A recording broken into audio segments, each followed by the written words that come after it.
stay together. They ask why. Every hidden corner, every alibi. They risk it all, they take the fall. For the truth that will stand tall. Hello, everyone. I'm Tracy, and I'm here, Tracy Derwin, and I'm here with Shane Buell. So today is part 2 of Gray's interview. This one is a little longer, but it's better edited.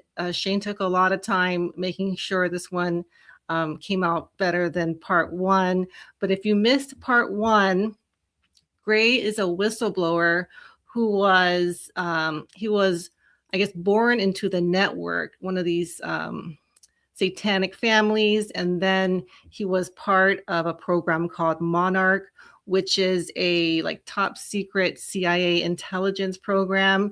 And he's going to explain how that works and give us some information about his story, what he experienced, and kind of get into the inner workings of how these things work and the influence that MK-Ultra has on media. And then he's going to go into a organization that he founded to kind of, I guess, bring people together and help, I guess, ultimately make a difference. So ultimately, we should want these programs to come to an end because children are being tortured, abused, in some cases unalived. So he's going to share that towards the end.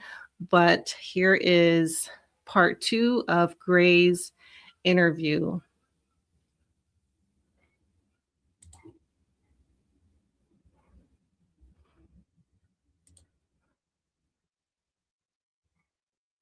So I know I heard you say colors and shapes. Reminds me of the interaction you had with the Sean Ryan show, and that insight that you gave on Josh's show Polarity really clicked for me because I used to be a very regular Sean Ryan show viewer until that Cybertruck incident happened, and then it was after that he changed. He even says, I'm not in control of my channel anymore. He even looks different. The way he questions and the type of guest, it kind of changed after that Cybertruck event. And I could never figure it out. But can you tell us a little? And while you're telling us, maybe Shane, can you put some of these screenshots of how you figured out? I know you had some communication with a producer that live kind of came to the realization because of something reminded him of something. And then he was realizing that he was under one of these programs. So how did that come about? Previously, I was living in the same area as Sean Ryan. And also, essentially the same group that's running him as an asset. I also have ties and former relationship with those same people. So I already knew that Sean was an asset. Now, just for a second, aside from what I had known, it's important for people to realize when you have the #1 show for the military-aged male demographic, that is prime material. When you get to the people running these programs, the people calling the shots, it's very important. People go way back, you hear of Mockingbird, things like this. You have to know the media is owned. Yes, there's going to be some people that put out whatever they want. Even the assets that they're running, it's largely organic. They look for certain things they can control and then build it up, or they look for people playing ball and then build it up. This is just the way life is. Unfortunately, there'll always be people that call the shots pushing their own interests. It's just that there are certain people calling the shots that are playing really dirty and applying these really messed up techniques. Okay. So it's not that no matter what, these people can do no good. It's not like Sean Ryan can do no good at all, or that he's a horrible person, something like this. That man is essentially a Manchurian candidate that originally was conditioned for a military role, right? But then obviously once you play that role out, whether you age out, whether, you're injured, whether you become disillusioned, whatever, they put a lot of resources, a lot of time and money into building up an asset. They want to still use them, right? So, what happens is they switch the role to media. So aside from me getting steered there and me already knowing what the deal was, I had contacted them trying to get through to Sean because I knew people that he had worked with. I knew people that were running him as an asset. And I also knew some guests that were on his show. So essentially, I reached out to them and was just like, hey, I'm not sure if y'all want to get into this, but basically, I was raised in this clandestine program, blah, blah, blah, blah, blah, blah, blah, right? And then, his person that was in charge of the research and so on and so forth, essentially were like, oh my God, how do you know? Because I think I might have been in that program. Now, I knew Sean was, and I'll be honest, I'm doing a lot, should have thought about it deeper, but I wasn't even prepared for that. But of course, they're going to have a team and they're going to be running the assets. So, that person had been through a lot. And when they essentially did a ceremony to deal with like some PTSD, right? Essentially that got them to a place where the trauma had come up. Sometimes, if people go to a certain place, certain things will take them there and these memories come up. The thing is, they had no context for the memories and didn't quite understand what it meant. Yeah, they knew they had been messed with. They knew some things had happened. But like when you're having flashbacks, a lot of this, a lot of these techniques are applied when someone's really young. It interrupts their development process. So it's a lot. If you don't know what, this essentially whole dark neuroscience is like, and if you don't have context for it, it might be too much to decipher or understand when memories do come up, right? And that's on top of it just being such a traumatic thing that naturally your body's trying to bury it down. You have a flashback, just like you have combat veterans that have a flashback. And then, you'll see them kind of space out, their eyes at a 1,000-yard stare, and they're back there. They're going through it again, even though they're present here right in front of you or wherever they may be, they're back experiencing that same event, right? That again was too traumatic to where it short-circuited their brain and they didn't process it. So essentially, when I shared the bit that I did, they had more context and then looked into it and then started to realize, oh, that's actually what I was, dealing with. That's what my memories are, and, had some context to understand what they had been through. So, yeah. And I think he said that he was afraid he was going to shoot himself in his sleep. So that was some sort of, there's a word where you're programmed to end your life, right? I forgot what the oh yeah. Unfortunately, it's it's in trigger warning for people that may have been through this, because I'm going to speak freely, and some of this stuff may trigger, but typically there's a very layered sequence, otherwise people would accidentally be getting triggered left and right. But if you're already kind of dealing with some of these memories, some of that veil may be thin. So just fair warning to anybody, please be careful listening to this interview.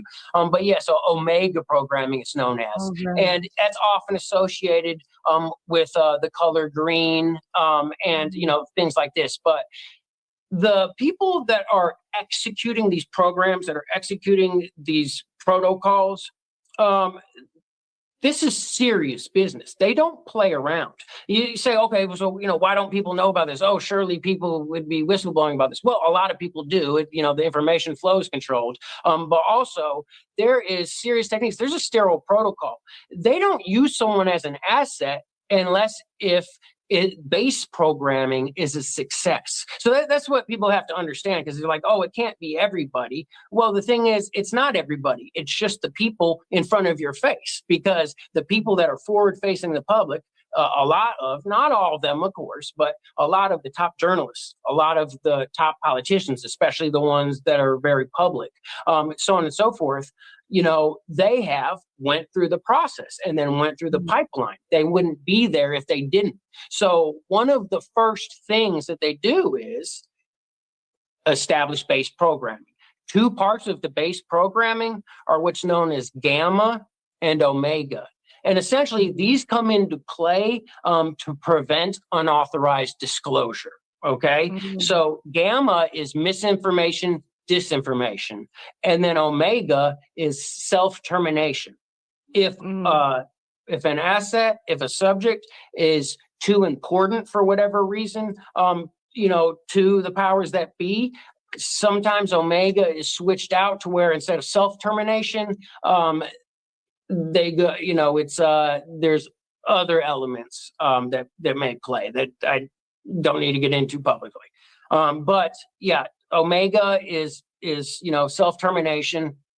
If people are disclosing unauthorized, if people are remembering too much, if they are whistleblowing and speaking out, first flashbacks will, just like a post-hypnotic suggestion. When this training's done, it's drilled in that, hey, if you never talk about this, if you do, this is going to happen, that's going to happen. It's put in very deep, it's a very scientific process and all this, but essentially it's very specific instructions given, while the person is in a very vulnerable state, whether it be hypnotic somnambulism, whether it be, in deep delta, in a tortured, catatonic state, so on and so forth.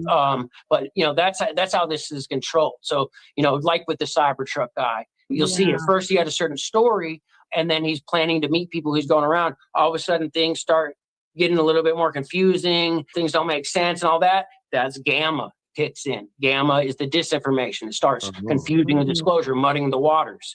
If that isn't enough, it's a fail-safe. If that's not enough to keep a lid on this, well then, unfortunately, the next phase is implemented, which was omega, self-termination, which it seems, unfortunately, like did take place for that.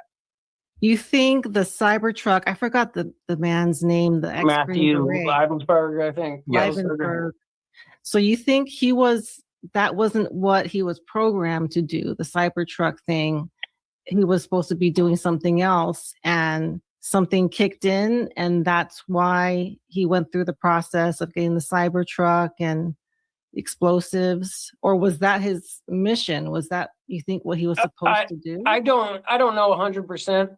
But from what I've collected at a glance and through limited information, some of it inside, yes, I do believe that he genuinely was whistleblowing on information. And then as soon as that process started to take place, then the programming kicked in, which first confused his disclosure. Because if you look at the history of what his initial emails and his initial story was, and then, subsequent communications, it started kind of veering off. And then eventually what happened, I do believe that it went from gamma to omega. But, moving from the Cybertruck, I'm not dying on that hill. I'm just saying how these things play out, and that, from everything I've collected, I am confident that that's what took place with him. But going to Sean's staff, they were saying, I couldn't, get the thought out of my head, green. I was afraid I was going to off myself in the middle of the night because that programming was going off. Once they started remembering, it was too much. It was too much of a risk, and their omega got activated.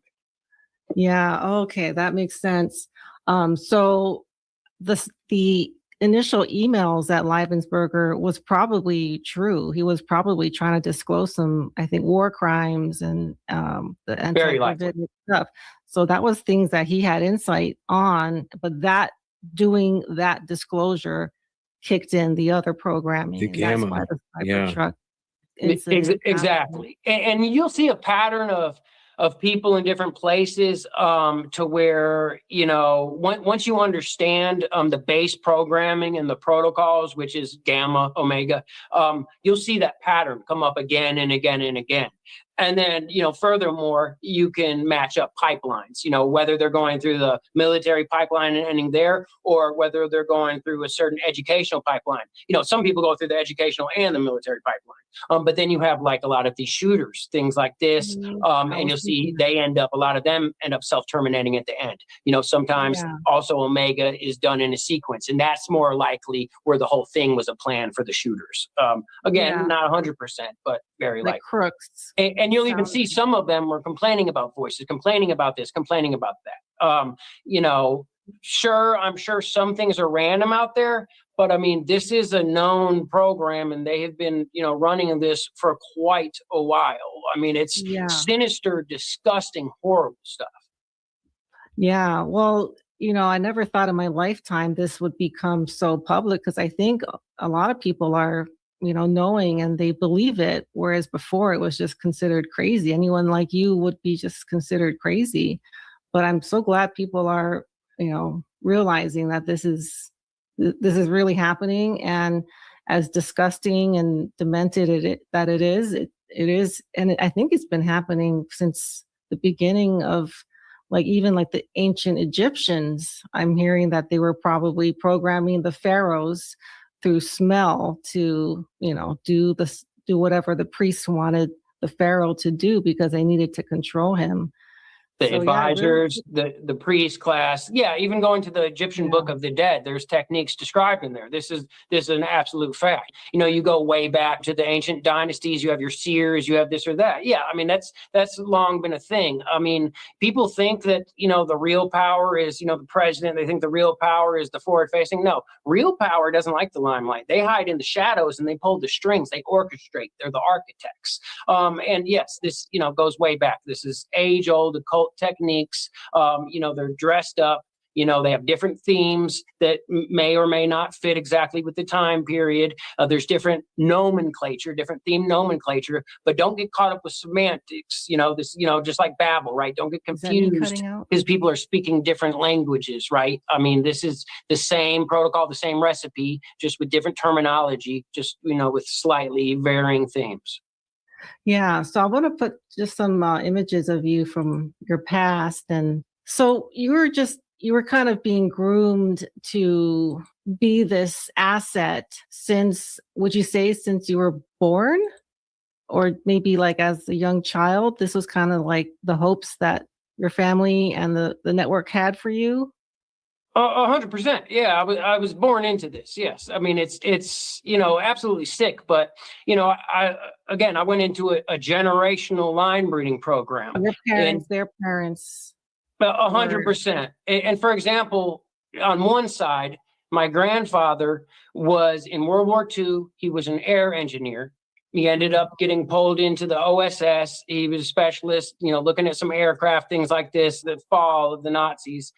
Then eventually he went into the CIA and other three-letter agencies. He had been through war, right? He believed in high risk, high reward, that the end justifies the means. He knew that to, fight the enemy, that you may have to get dirty. And he was willing to put his own people through that process. Outside of the war and that, he also ran NASCAR, right? And again, had his own offspring in NASCAR and related racing, high risk, high reward, lots of injuries, thing like this. So he was fine putting people through these harsh methods because he also believed that it made them stronger. You got to understand, this isn't just about mind control. Yes, the people running this want to have the behavioral modification, want to call the shots. They don't want to have to fight everybody to make them do what they want. They want to induct and initiate them into their club and then have them as willing members that are happy to play the part, right? You can't fight with everybody and force everybody to do anything. You get groomed, right? So when it came to me, yes, I started off being groomed and tortured and programmed by my own grandfather. And that was just him. On the other side, my other grandfather also was in the military, but also they had more ties with the occult, with the dark ideology part of it. Okay. Yeah. So you have people that are in this for different reasons. Okay. They might not be horrible people. And even the horrible people don't necessarily see themselves like that. Right. But they believe that, hey, in order to pass this off to my offspring, they can't have an easy life, right? Just because I'm rich or just because I run this, they can't just go into that. We have to put them through these harsh circumstances to grow them, to build them, to make them stronger, to make them ready to run a dynasty, so on and so forth. Yeah. And so, again, you have the ideology, dark occult part of this, but then you have the, which is the family, and then you have the network, which is the more science, just about, the effect, and they don't buy into that other aspect. Again, this isn't just about mind control. It's about bringing people up according to a certain ideology. For the families. I think you are the one that said, and this really struck me, and it just because I have young children, it really changed the way I kind of see raising them. Not that I think that, this trauma is anything good, but I think you said that they're trying to produce the apex predators of the world.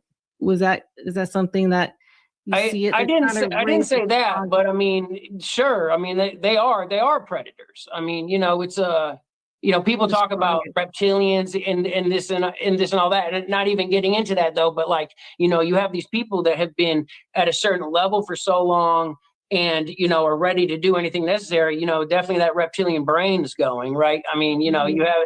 you have these people. You get you live a certain lifestyle, and you just see things different. Okay.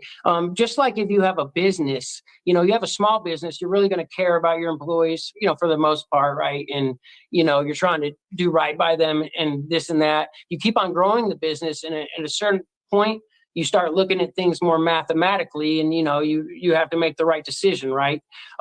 Just like if you're managing people, if you're governing people, you have these Mhm. people that are in charge at a high level, whether it's the Department of Agriculture, whether it's, the military, right? Whether it's the Secretary Yeah. of State, whether it's, whatever you have to understand, whether it's the Secretary of War, Secretary of Defense, whatever. You have to understand they get to the point to where these little decisions are affecting a lot of people, and they Yeah. have to make the right decision for the goal. It might not be Yeah. good for individual people, but these people truly buy in that the end justifies the means.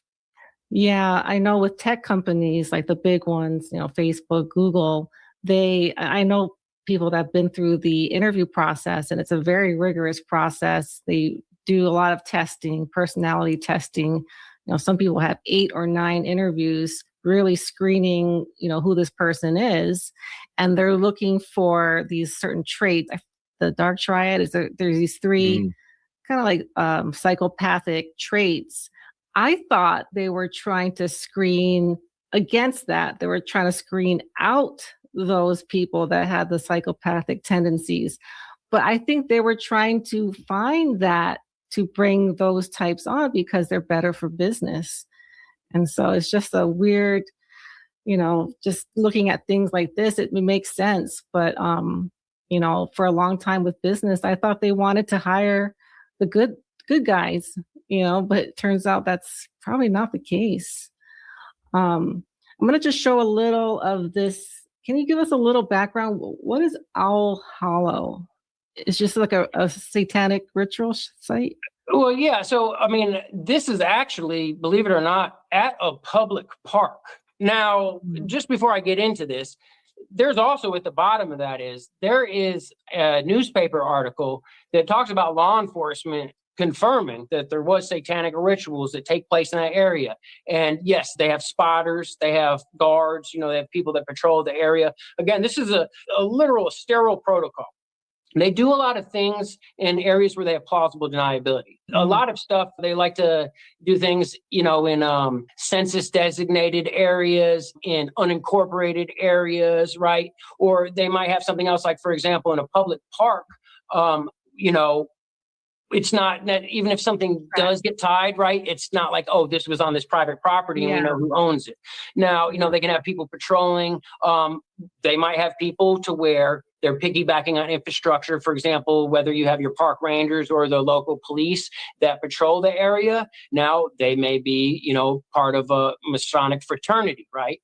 Whether they're actually to the part to where they're doing wrong themselves or not, their loyalty and their membership may be exploited by the higher ups, and they say, hey, patrol this area, but don't go over there. Or hey, we playing a joke on some kids or whatever, guard the area, make sure nothing happens, like, whatever. They can say, hey, we're taking the kids to this cabin out here which is near Owl Hollow, and we're going to be telling some spooky stories, so if you hear anything, it's if you get any calls, we're just playing a prank. Like, you have to understand, like, there's such a wide range of methods they use in order, to protect the area. But yeah, Owl Hollow is a ritual area. I went through rituals there myself, and so did many other kids. A lot of this is also in conjunction with, believe it or not, the Boy Scouts and the Eagle Scouts, again, which have that cabin in the area. And people can say, what, they're into that? Well, before you go judging, you should know that a couple of years ago, the Boy Scouts just got broken up because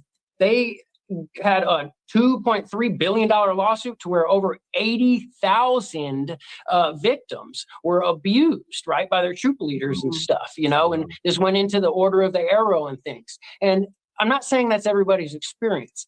Obviously, it's not. But the thing is that they take existing groups and they piggyback on the infrastructure and they exploit members, the lower down members. Now, the people who aren't in on the, sinister aspects of it, they may really just be a part of it because of the good aspects of it and they believe in them. Unfortunately, these people de facto turn into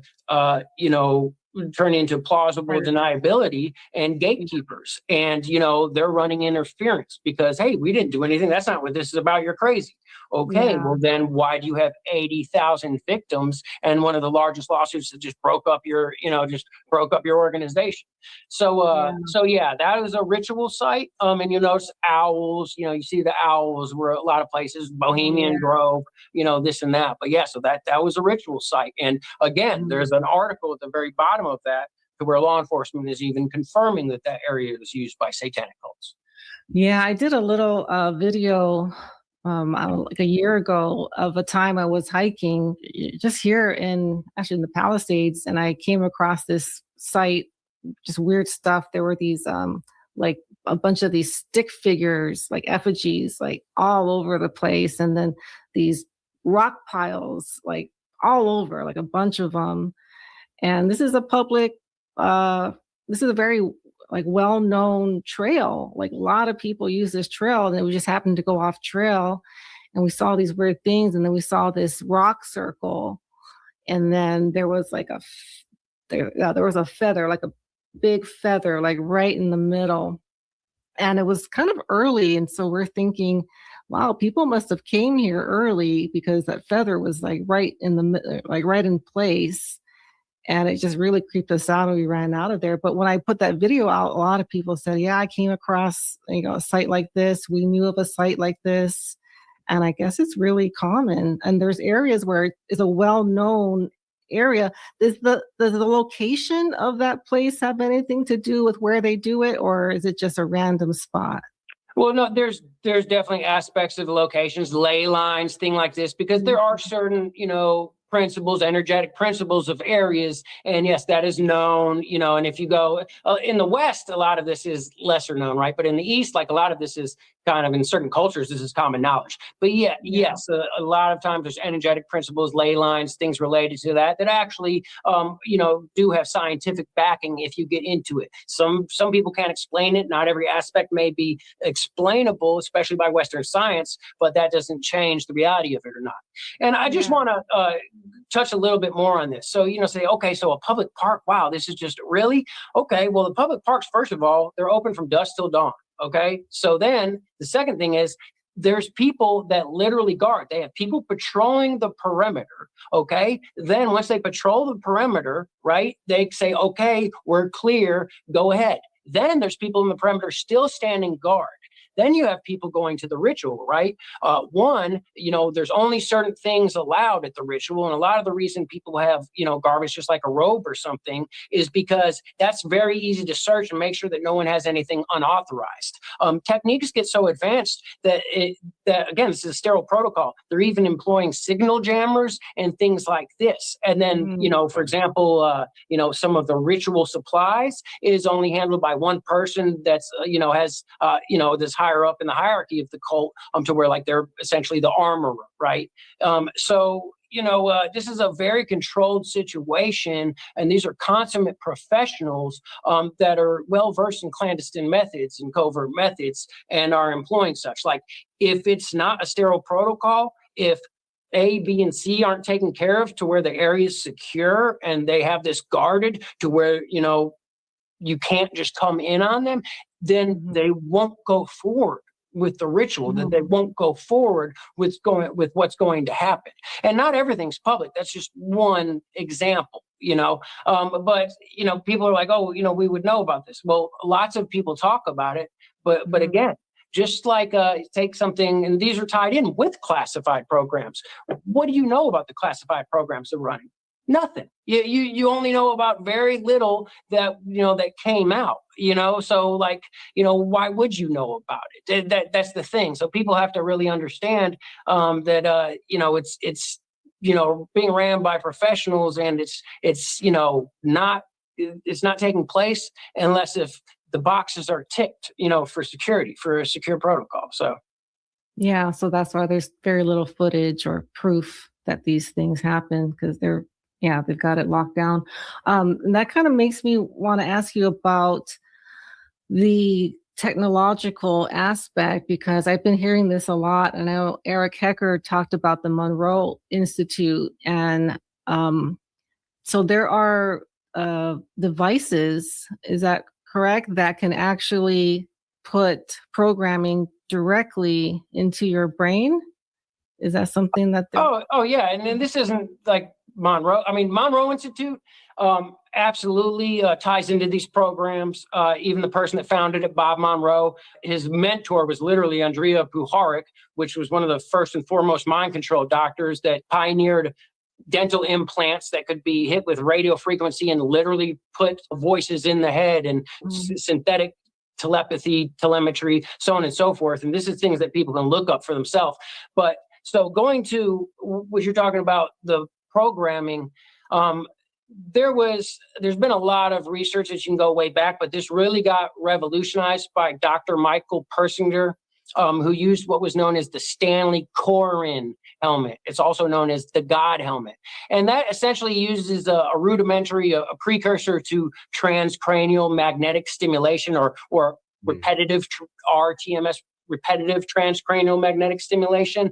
And essentially they can pattern messages, and at the same time, they can also stimulate the temporal lobe with very weak magnetic electrical frequency, which is what your brain works on. And they can elicit vivid imagery. They can elicit certain emotions or a feeling of importance, of vital importance. Stimulate that part of your brain that accepts this as vital and true, and just pulls those strings of people and behavior. And then again, those messages can be patterned to where they're played, and you can play them much faster than they could be verbally spoken. So they may experience and receive a message and even hear it, but kind of more as like an internal dialogue, to where it's not actually audible. So yes, the technology has just advanced, and that was back in the 80s and the 90s when Persinger really advanced that heavily. And you get into that. That's the new that's the new stuff. The network really leans into the technology. Okay, it can be done way faster. It can be done very precisely. It's a lot cleaner and doesn't look as horrid, right? They can even, basically record experiences that people have, and then essentially, hook them up to a EEG, whatever. Basically, have someone go through the alphabet. You could basically, unfortunately, like have someone that's tortured while they're hooked up to this apparatus and record the brain frequencies and record what happens, and then they can play that back through these mechanisms. And essentially, that's kind of what they are moving forward to, is to using magnetic patterns and transcranial stimulation and things like that in order to quickly program where it's not as gruesome. But then you have the families, which are these age-old methods: ritual abuse, sexual trauma, et cetera, et cetera. And, that's still, it may be more gruesome, take longer and be harder to accomplish. But there's aspects of that for whatever reason kind of root deeper still. Yeah. So each has pros and cons as far as the effectiveness goes. But yeah. Yeah. So do you think that there are devices, or I guess directed energy weapons, that can put an idea on a huge population, like make a whole island have a certain idea or something like that? I know people believe that. There is 100% technology that is capable of that. Now, there's always going to be factors and there's going to be varying effectiveness. Okay. One is how much are people individually responsive to that? There's going to be a variance, right? There's going to be people that may be very susceptible to it. And then there's going to be people that are naturally resistant to it, right?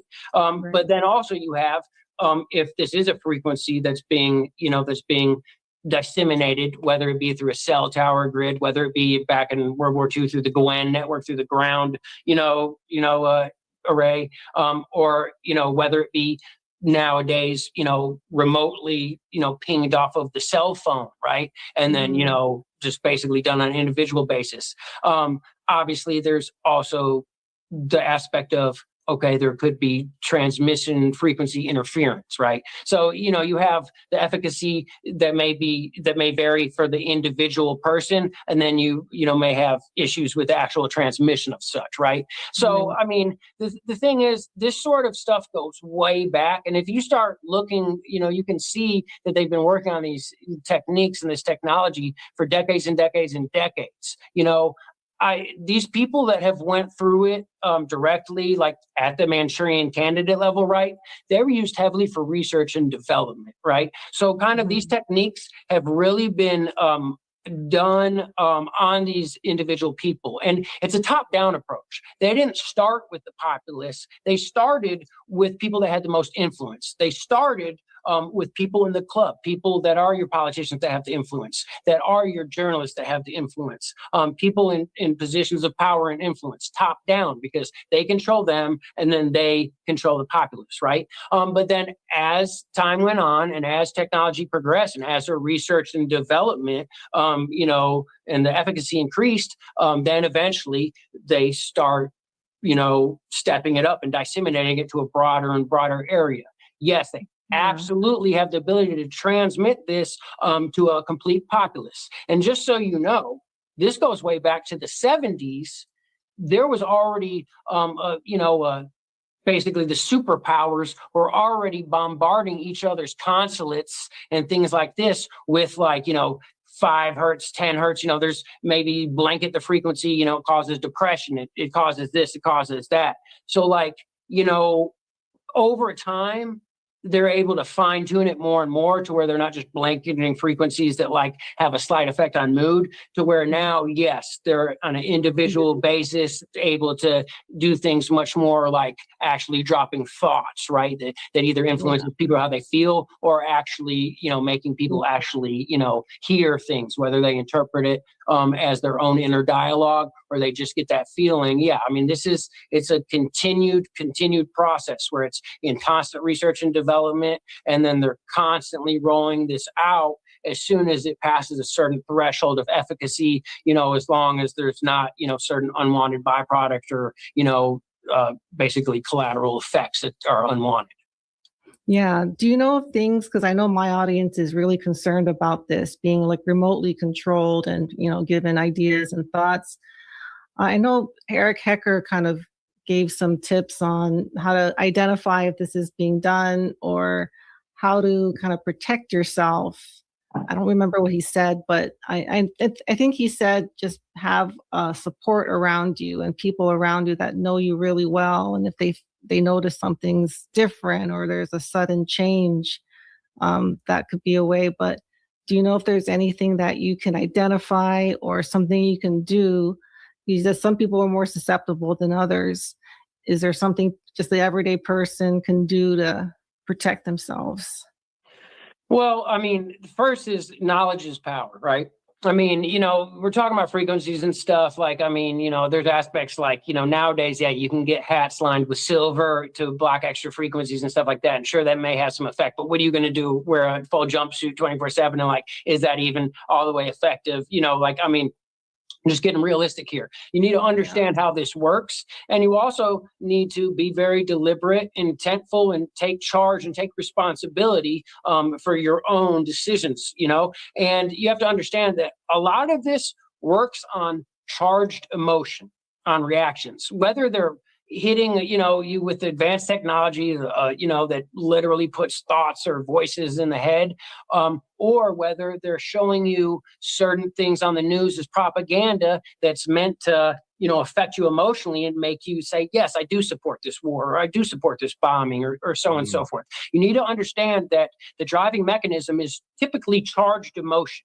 So, anytime you're in a rush, don't make any rash action. If things are really flooding you and stuff, always, take a deep breath and, be in charge, be very deliberate and think, weigh the pros and cons. And it's just really all about thinking for yourself and making sure that you critically think and don't fall into being emotionally manipulated, because at the root of this is emotional manipulation. It's not logical conclusions. So, I'm a person that, like, don't get me wrong, I believe it's important to follow your gut and follow your heart.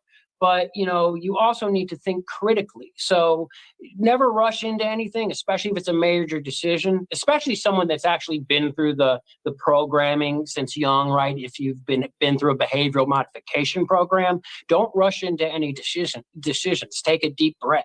I actually have something for, the organization that I work with, and I co-founded Organized Safety. It's called P5, Proper Preparation Prevents Program Parties, from acting rash. I forget exactly what the acronym is, but essentially it goes over the things that you may experience, right, from this external stimuli, from internal programming. But again, the root of this is charged emotion and reaction. So make sure that you're not reacting, right? You can respond when you critically think and make a logical decision and weigh it out. It's important to weigh how you feel, but also think it through and, weigh the pros and cons and don't act rashly. And, it's just, all about taking responsibility and being deliberate and not rushing into things. Right, because when your brain is flooded with emotion, there's a part of the brain that kind of takes over, and then it kind of makes logic go out the door. And I think that's what the government is really trying to always play on, our fear and our emotions, so that we become dependent on them, or we become more compliant to what they're trying to do. Shortening the attention span, right? At the same time.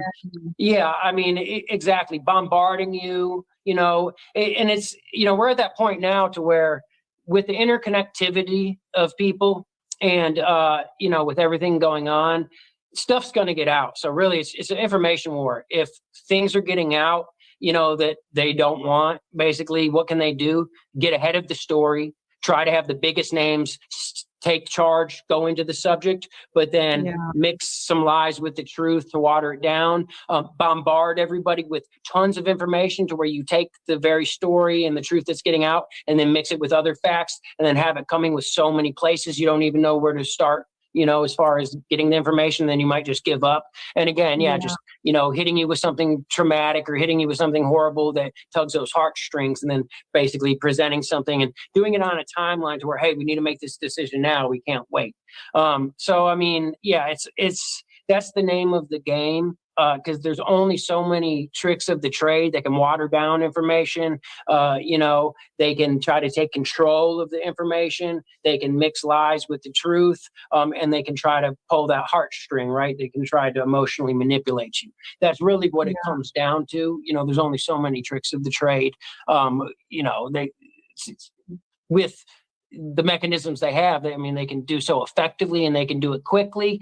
But basically, once the tools in the bag, you can make sure that you stay grounded and, be deliberate and, you have a better defense against them.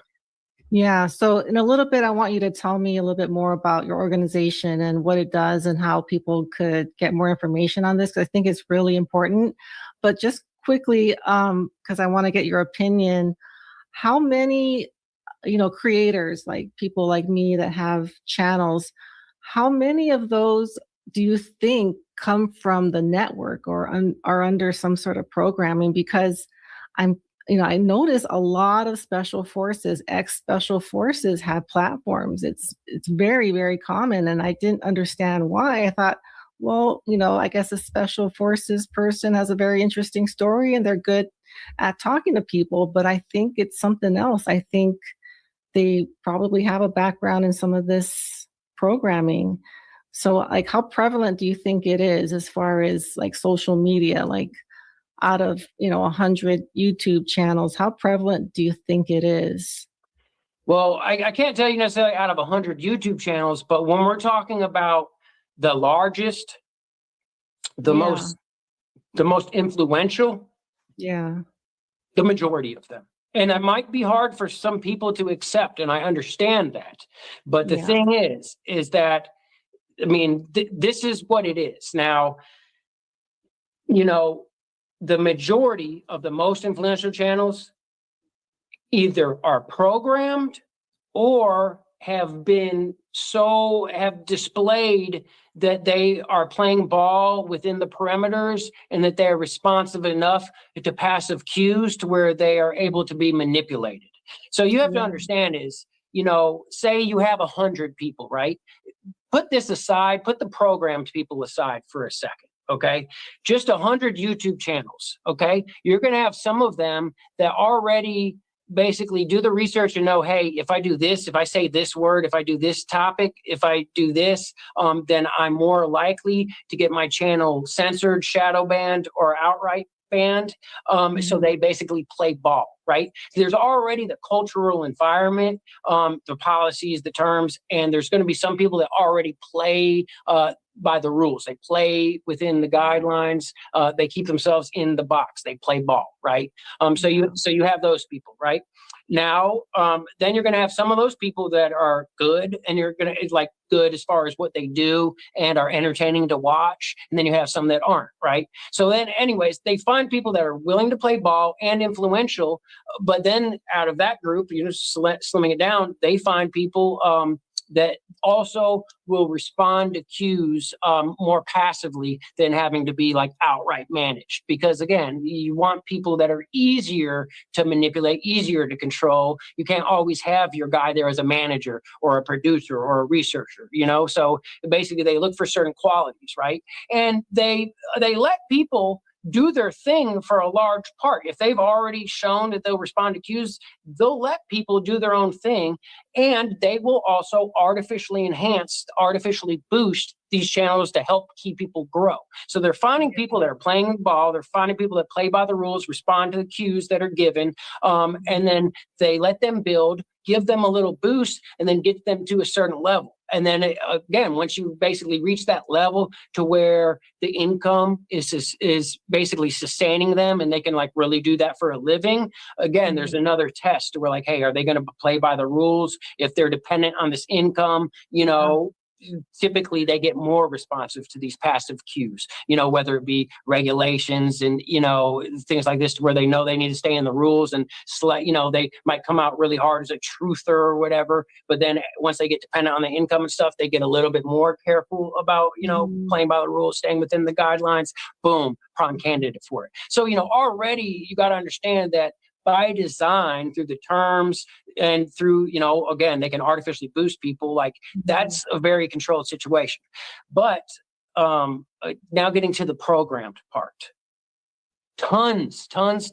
I mean, it's just what it is. Like, it's really sad, to, I guess, accept, to look at. But the thing is, like, the people, when it used to be mainstream media and things like this, like, again, saying with that, the majority of these people, whether they were programmed or not, these people were, touched by the network. Going back to Mockingbird is very easy, especially before like social media and the internet. They grab these people, whether they have to come in and national security them or, just whatever they do. It's easy to reach out and touch these people or just to install your own agents as this, but yeah, it's obviously, especially the past 5-10 years, alternative media and then basically like social media personalities coming up, because that they were ahead of the curve. That's what I'm trying to say here is, yeah, yes, you have your group of people that know MSM is BS, right? So, they already knew that shift was coming. So they seeded their people. They're seeded, they're programmed people. So you might think like, oh, it can't be all of them. It can't be all of them. Hey, they put these people on the path long ago. It's not everybody. Of the most influential social media, YouTube channels, things like this, what percentage of that is of the population? It's 0.0001%. You're right. So like already looking at like that, it's all of them. It's most of them. But in the grand scheme of things, it's a very, very small percentage of people that they had through familial ties, people that were routed through the pipeline, whether it be through religious daycare, whether it be through a certain education pipeline, early childhood development centers, whether they get tapped into the GATE program, the regional equivalent, so on and so forth. You have to understand that these people, and if you start looking into it, you'll find, do some research and start investigating, and you're going to find a lot of these people happen to have common paths, common pipelines, whether it be through religion, whether it be through education.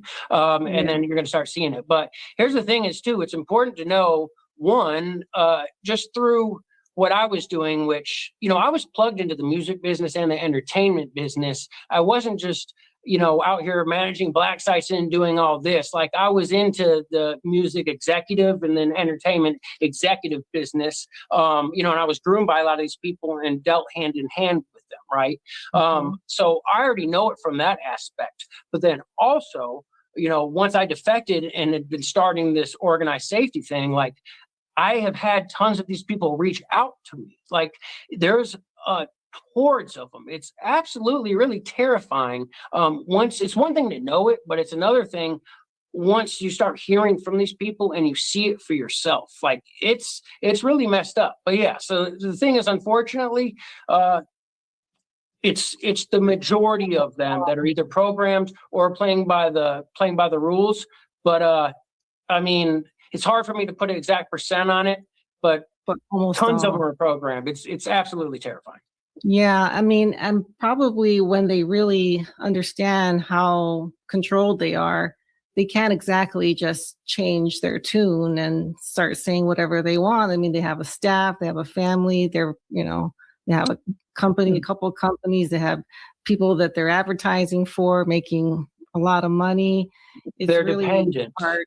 Yeah, they're dependent on the income for them to play ball. They also have people dependent on them lots of times, like if they have a family, if they have other people they take care of. But then on top of that, you have to understand, one, if they're programmed and they find out, that's assuming that they get through gamma and omega. Because it's one thing to find out, it's a whole nother ball game to actually get to the point where you're deprogrammed. Look, this program is built on tugging the strings to such an nth degree, okay? And according to the personality type, that's what's really expounded on. Some people respond better to being manipulated by fear, sure, but some people are controlled by guilt, and then some people are actually controlled by their desires, by greed.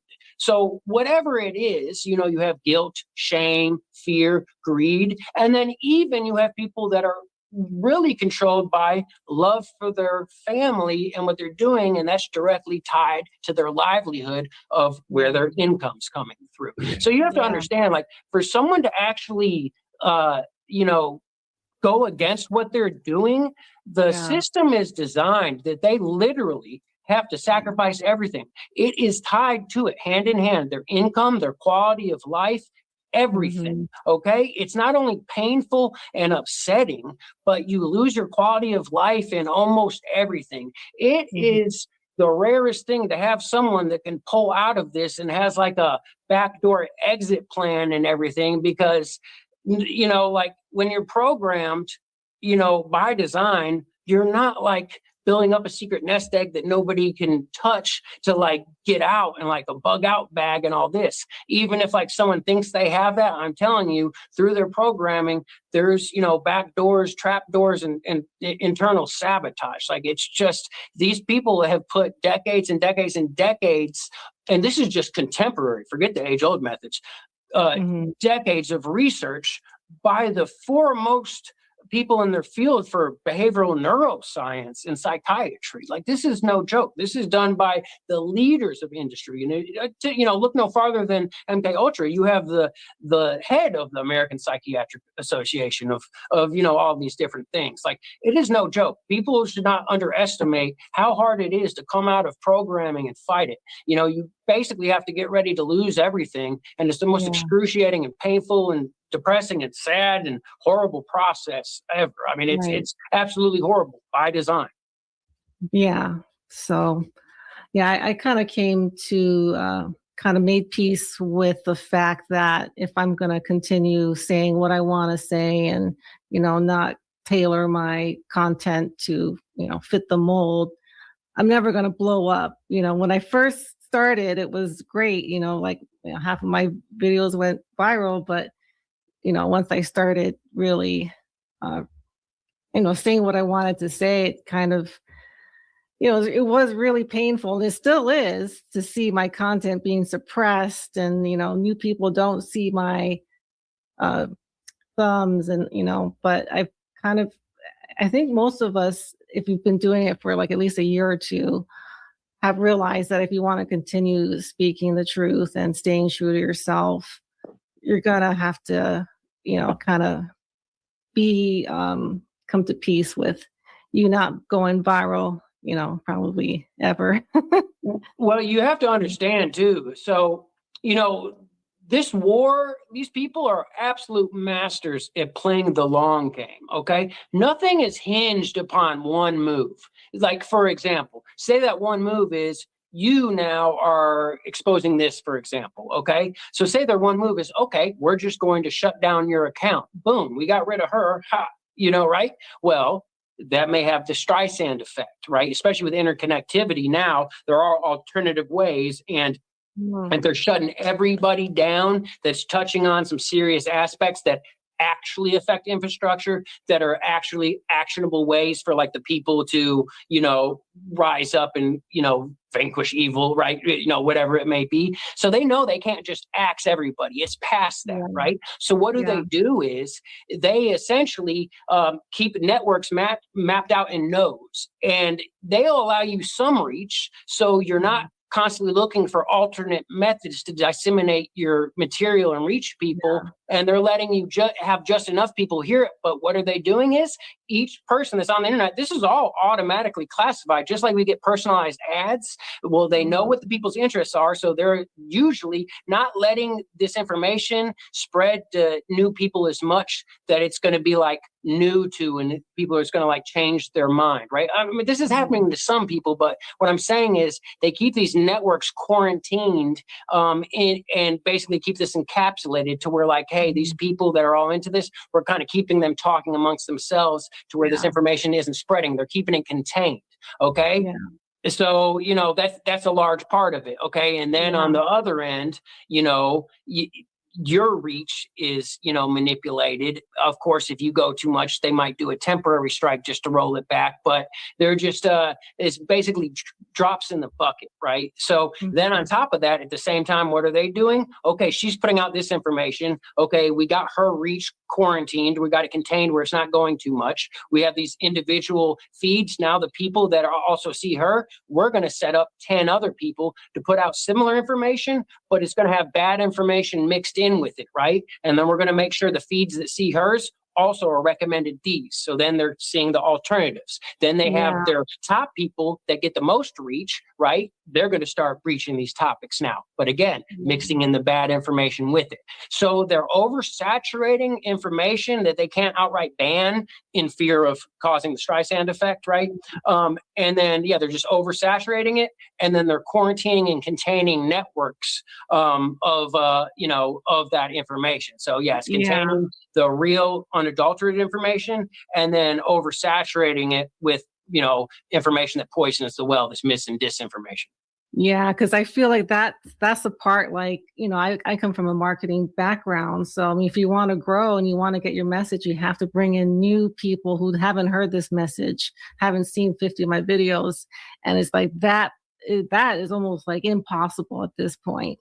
Like my, number of new viewers is like sometimes less than 5%. And it's like I'm putting this content out, telling people the same thing that they already believe and already on board with. But yeah, I could totally see that as being the case. Before we wrap up, tell us about organized safety. Like, how did you come up with that, and like, what does it do? Well, so here's the thing is, and if I can touch on, like you said, about a new audience, it can be hard to get to them. One is the reach, but two is people that don't already kind of know about this or are already like open to it. It can be hard to convince them, especially when you hear these kind of mystic aspects like, ritual abuse and things like this, right? Which is part of the design. It sounds so fantastical that it's a little bit much for someone to take in. So, you look at elements like the 1995 ACHRE. Now, and this is also leads into why, where we started organized safety. But the 1995 ACHRE is the Advisory Committee for Human Radiation Experimentation. Okay. Now, there was a presidential committee hearing in 1995. Now, this went into things like, I'm not sure if you're familiar with like how they were giving pregnant women plutonium shots at Vanderbilt, how they were feeding people radioactive oatmeal unbeknownst to them to see what was going on, where they're testing on prisoners, Tuskegee experiments, all of this, right? They were doing all sorts of testing, and that all came out. But part of this was with Department of Energy, was a lot of people doing this, also with the CIA. Part of this was the behavioral modification techniques in MK-Ultra, because before they just did human experimentation and classified human experimentation, part of what they were doing was making sure that they could keep it contained. So that included using MK-Ultra techniques to ensure silence and compliance, right? So one, we have to put these people, we test them when they're young, make sure that the base programming is effective so they won't talk about it. And if they do, gamma or omega, right? Like we talked about. So the point is that started coming out at this presidential hearing committee. In a week and a half in 1995, there was approximately 40 therapists in the United States that all contacted one therapist that was known to be going as an expert witness, essentially, right? Valerie Wolf basically got the call. She gets to present this information about child mind control victim, behavioral modification victim, and she was going to be able to present that at the ACHRE, at the hearing. So in a week and a half, without social media, without any of this, and also under the threat, right, because these people were scared for this information to come out when they found out about this, approximately 40 therapists contacted Valerie Wolf, and they all shared information that was blindly corroborating, okay? Now you have blindly corroborating. Why is that important? Because people nationwide that didn't know each other were explaining the same techniques, we're explaining the same locations, and we're mentioning the same doctor names and the same program names and other things. They didn't know each other, but we're giving the same information, okay? So approximately 40 therapists in a week and a half contacted Valerie Wolf and shared all this information to where she had a complete docket. Okay. She had two actual survivors, witnesses with her as well, Claudia Mullen and Chris DiNicola. Okay. Now they explained what happened to them, how they were young, got recruited in this program, generationally through their abused parents. One, was in a sexually abusive household, and then was routed to like a foster home, and then essentially got programmed and trained to be a slave, which is known also as a beta model of. Some people call it a beta kitten. There's, different things like this. So that was one type of Manchurian candidate, one sort of person under mind control, a beta slave, a honeypot. And then the other had their parents, basically their father was involved with military intelligence, I believe, and brought them to the, to the military doctor, and was programmed essentially as a Delta to be espionage asset, as an assassin, as a spy, right? That's a Delta model, right? So they gave their testimony, and then also a whole docket of information that was blindly corroborating from hundreds of survivors, hundreds of victims, hundreds of witnesses, and, that had been seeing random, therapists, trauma therapists, dissociative trauma specialists. Back then, it was known as multiple personality. So all that got handed over at the 1995 ACHRE, okay? So when that was going on, 1995. I, at that point, was about 9 years old. Okay. Right around that time, there was a lot of people internal that were finding out about the program, finding out, hey, this ritual abuse, it was in the middle of satanic panic. Oh, we hear about this ritual abuse. We hear about the satanic ritual abuse that's going on. They found out, oh, this actually ties in with MK-Ultra, which is still ongoing. And they have actually, developed programs that are operational and essentially churning out these assets. There's a pipeline, so on and so forth. A lot of people that were involved with compartmentalized aspects found out more about other compartments and found out about the oversight, found out about the ideology. And from that, they became disillusioned and started doing what they could to go against it, sharing information on the back end, and then helping pull out certain assets and basically branching off and doing what they could, right?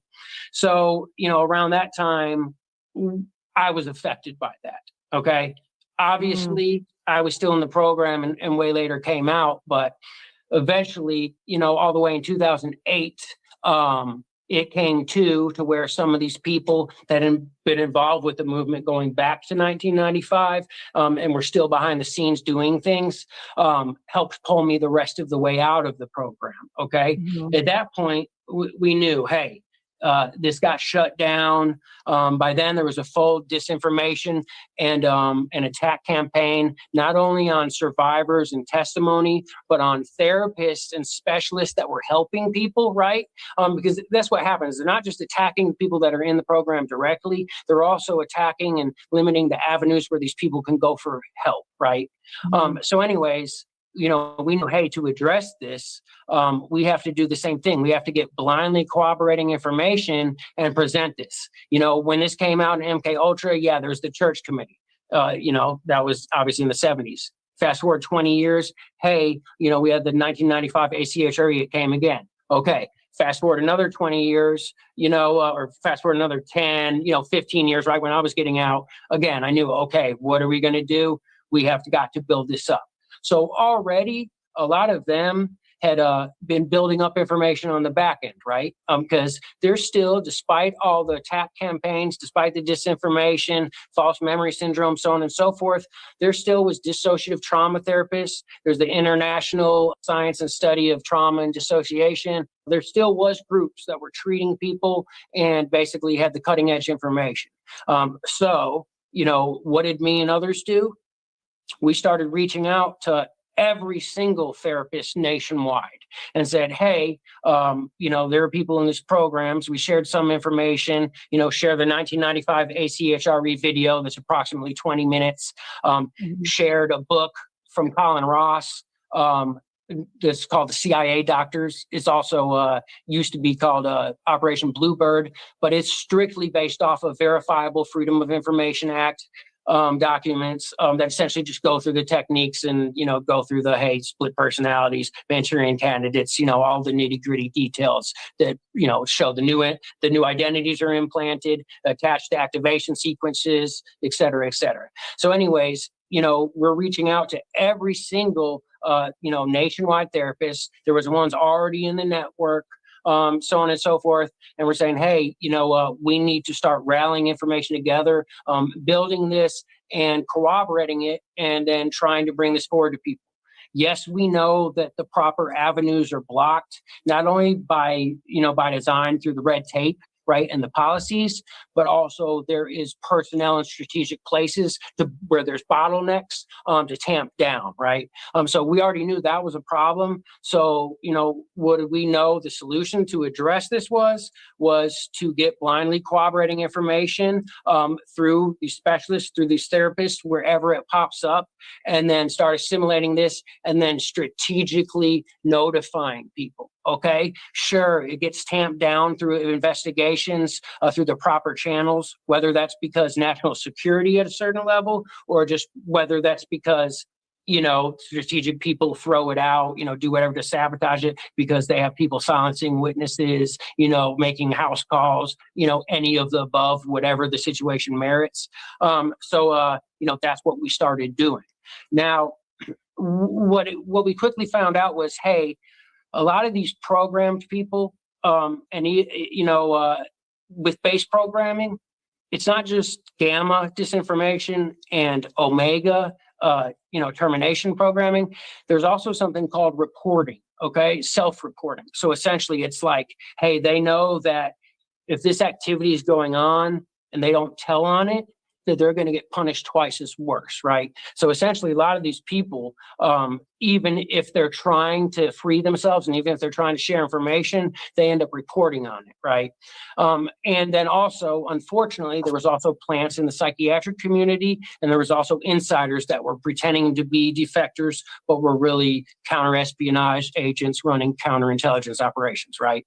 So we quickly learned, hey, the thing to do isn't just log all the survivors and this is that. We need a coded system, okay? Because otherwise we're risking people's lives, because what's going to happen is if we're collecting these names and stuff, it's too much of a risk of these names getting breached and then people being retaliated on, so on and so forth. So from there, we came up with a coded system and that we were applying to a geo database. So we could essentially map this out and see where hotspots were building up, see where information was coming. Now, by that time, it was about 2013, 2014. By 2016, we had that geo database. From there, it developed over time. We're helping people in the background, dealing with survivors and defectors, witnesses, working with the therapists and specialists, and sharing the information that we accrue to better treat the victims, right? Because, the cutting edge techniques are always advancing. And then also we kind of know certain techniques that are applied in certain areas. And that way we could essentially back engineer them in order to help these people, right? So where it grew from there eventually was, okay, we need to find an even safer way to do this. So then what ended up happening was eventually it turned into, hey, we're making anonymous forms where you can just submit a tip, just like any anonymous tip, right? But essentially what this turned into was, if you want to report a person of interest, a location of interest, or just make a general report or event of interest, you can do that. But what we do is automatically with each report, there's a unique identifying code that's assigned, okay? So people are tips, they're saying this perpetrator's name. They're saying this location, they're saying an event, they're giving a safe house, they're giving a programming area, again, a perpetrator, whatever. So then, what we came up with is, okay, make a brand new email address, right? Or have a burner phone, but we actually recommend a brand new email address because burner phones even can, be tracked pretty easily. So what happens is people have the option, while they make a tip, they can opt in. And they opt in for notification if that's corroborated. So what will happen is I'm completely anonymous. I make a Proton Mail email address that's brand new. That way it doesn't cross up with my email address, so you don't know who I am from the email, right? So it's a brand new email, and I say, hey, John Doe did this at, location, this location, right? So then say I make that tip and someone already has mentioned that name, or someone has already mentioned the location. Or say I make that tip and then in 2 months, someone else mentions it. Or say I make that and 10 people have already named it. Well, if I opt in for notification of cooperation, what happens is, ding, ding, the system notifies me, hey, we have matches to the information you submitted.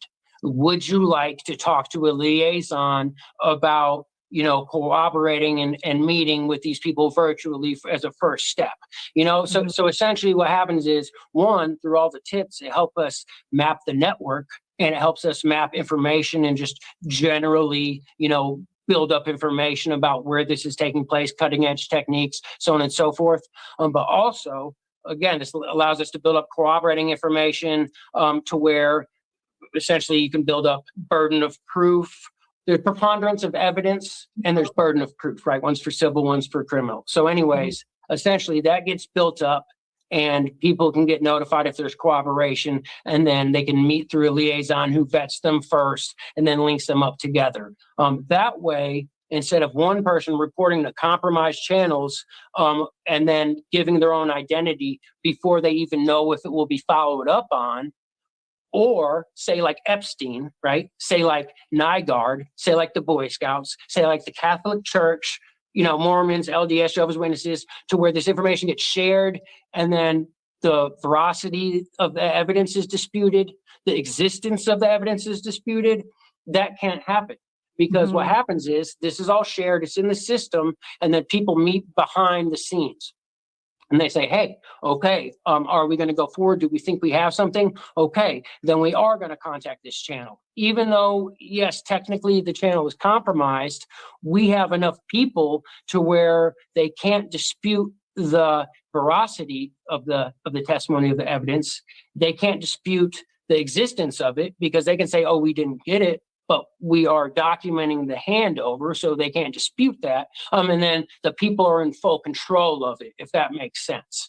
So, essentially what happens from there is, yes, if it can get pursued, it can get pursued. That's very hard to do for a variety of reasons, including that, in certain areas, national security does step in, because this ties into, high level stuff. We're talking about people at NASA. We're talking about current politicians. We're talking about people, high up in military intelligence. We're talking about the whole gamut, right? Lots of journalists, lots of people in media. We're talking about celebrities. We're talking about actors. We're talking about musicians. But anyway, so yeah, this is just, we've been running this. We just went public. And this is just a method that puts the power peer-to-peer into people's hands.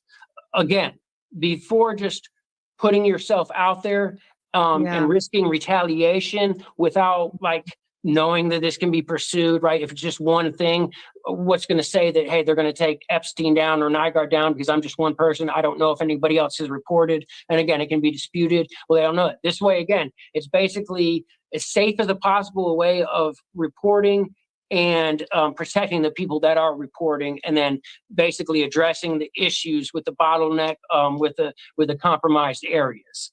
So for people that are suspect of a center that might be abusing people, or what kind of people are you hoping to draw in, or people that might have information on the program? So primarily, where organized safety is really built for, it's to address organized, systemic, and protected abuse. Okay. So especially people that have, obviously we specialize in behavioral modification rings, but those tie in with these elite VIP pedocultist rings. They tie in with a lot of this activity in the churches, the abuse that's notorious for the churches. That all ties in with the abuse. People wonder why the Catholic Church went on so long, why this all happened at the Boy Scouts. It's tied in with these behavioral modification programs, 100%. You hear even recently about the Sununu juvenile correctional facility. I'm not sure if you've heard about that massive thing. That was behavioral modification. So so what we ask for is anybody with information. If you're an insider, if you're a defector, if you're a victim, if you're a witness, if you have information on this, period, that's it. That's the only stipulation. You have information. If you have any information to share, share it. It's completely anonymous.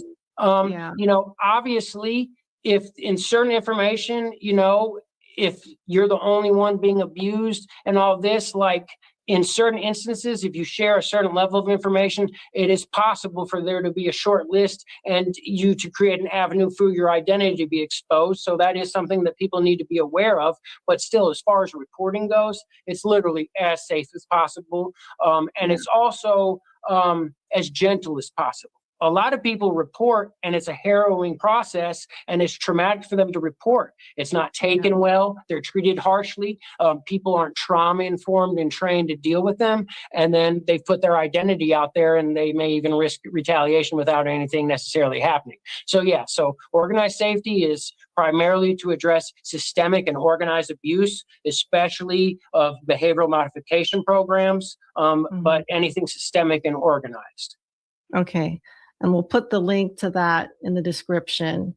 So, I think that's probably what people are concerned about, is their identity. And, some of these people that they're reporting are probably friends, family, people that they care about, right? So it's kind of a tough situation to be in, or a place that is caring for them or their family. Absolutely. And it's important for people to understand. Look, I know a lot of this is coming out, but people have to understand that what happens, just like with the Epstein ring, okay, we'll use that as an example because it's hot. The victims and witnesses, there was a whole fund set up. And for people to take the settlement, there's non-disclosure agreements, okay, that limit the disclosure. That happened at the Sununu Institute as well, and things like this. It's tamped down. There's large law firms that step forward and say, hey, you know, if you're a survivor, if you're a victim, if you're a witness, call us and we'll get you money. But lots of times, just like with Stanley Pottinger and that whole mess with Epstein, these are spooks. These are people that also moonlight as intelligence agents, and they are handling this, and they are limiting, it's limited hangouts, and they are handling the people and the disclosure. People have to understand that we've already been running this for over a decade privately, and we have a wealth of information already. Yes, this is an avenue that people can report. It's as safe, as gentle as possible, and, you know, essentially, again, built to address the issues. And also, we can build standalone systems for people to run locally and then target outreach at known hotspots. It's not about just me and my team running this, because there's more going on than we can even handle. And we're extremely we're extremely strenuous with our vetting process, because this is no joke. But what people have to understand is we already have enough information. We have people high up in military intelligence all the way up to the director level of three-letter agencies. We have politicians, we're talking senators, we're talking their family, people at NASA, people at Lockheed Martin, people at BAE and subsidiaries. We have people, several people in varying positions in the military. We have journalists, we have major social media influencers. We have a wealth of information that's already enough, but we have ran into problems trying to pursue justice. Okay. I've even shown some redacted conversations with advisors to the Senate Select Committee on Intelligence, which is the precursor to the Church Committee that did that on MK-Ultra, and to staffers at the Armed Forces Committee. We've shown them select packages, which is the corroborating, testimonies with supplemental evidence and stuff like this, and it's rocked their world. Okay, and they say, "Oh my God, this is happening." But what's going on is it's getting tamped down at that high level. What we're asking for is for people take a second, one day off from all the Epstein, one day off from this, or just do it, in conjunction with this. We need public attention and social media leverage to basically leverage conversations with the proper channels and with large journalists, with large outlets that say, hey, we need to talk about this. We need to address this. We already have proof of major crimes. And this isn't just things that might be a crime. This isn't just like with the UAP stuff. Oh, there might be some programs that are escaping oversight, blah, blah, blah. No, we're talking about hard crimes. It's not just the ritual abuse or the programming of people. This is tied in with trafficking, human weapon and drug trafficking. This is tied in with murder for hire. This is tied in with all sorts of corruption across the board. But unfortunately, we need the attention of people, one, to leverage these conversations with the proper channels that say, yes, we are going to publicly accept this handoff, so we can't dispute the handoff ever taking place. Because what's happening is, we hand off some information, we have strong, brave witnesses that are putting their livelihoods at risk to try to pursue this. And then, it's just getting tamped down in the background. So we need people to step up and say, hey, this isn't like with Epstein to where all the evidence is held by, the FBI, by this and that. This is a third-party organization that has the evidence, and it can't be disputed. The veracity, the existence of it cannot be disputed. So what we need is people to come with us, and, we need 100, 1,000 people, 10,000 people all tagged. Hey, the FBI local district. Oh, this politician that says they want change in it. Oh, this agency, this large journalistic, outlet that claims to be looking into this and is starting to talk about it. And they need to say, yes, we are willing to accept these packages, and we will agree publicly that we are accepting these packages. That way, when we make the handoff, it's publicly known to provide some semblance of extra safety for the witnesses that are putting themselves out there.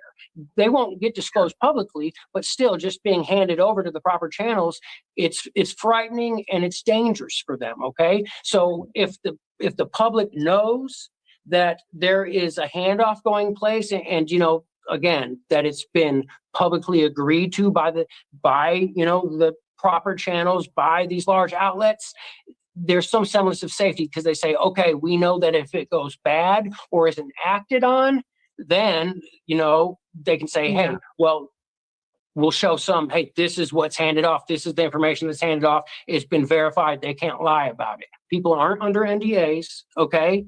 The evidence is in our hands, and again, the veracity and existence of it can't be disputed. So we have it and it's ready to go. So we're just asking people, please help push this. We have an actionable solution, to force justice. I mean, that's just it. And that's what it takes. You're looking for more networks, more media to discuss this, to bring this information to more people, because that'll put pressure. All we need is that attention on it, and we just, need people to get on board. Just like the old days when there was a major news story, boom, we have multiple outlets that report on it. We make the handoff to law enforcement, and they have to act. If they don't, people are going to know, and then some information, exact information, will be leaked. We're not looking to re-traumatize the victims or so on and so forth, but it's ready to go. It has to be under the watchful eye of the public, because too many whistleblowers have sacrificed their livelihood for nothing. It's horrible. Well, I'll definitely get this information out to everyone I know, all my creator, friends and everything, so that we can bring more attention. And I got to get going, but thank you for spending all this time with us, Gray, and for all the efforts you're making, behind the scenes and talking to people so that more people know about it. Because I think this is kind of the time when we need to push this, because people are coming to the realization that this is a real thing. And for so long, it just was considered crazy. So thank you so much for being here, and we'll let as many people know about your organization and what they can do to help, and what people can do to get some kind of action, because that's a complaint I hear a lot of creators saying, well, we have these names now, how come nothing is being done? This is something that people would actually do. So thank you so much for providing all this, and we'll talk soon. Yes, thank you so much for your service. Okay. All right. Thank you guys so much for watching, and we'll see you all soon. They piece it together.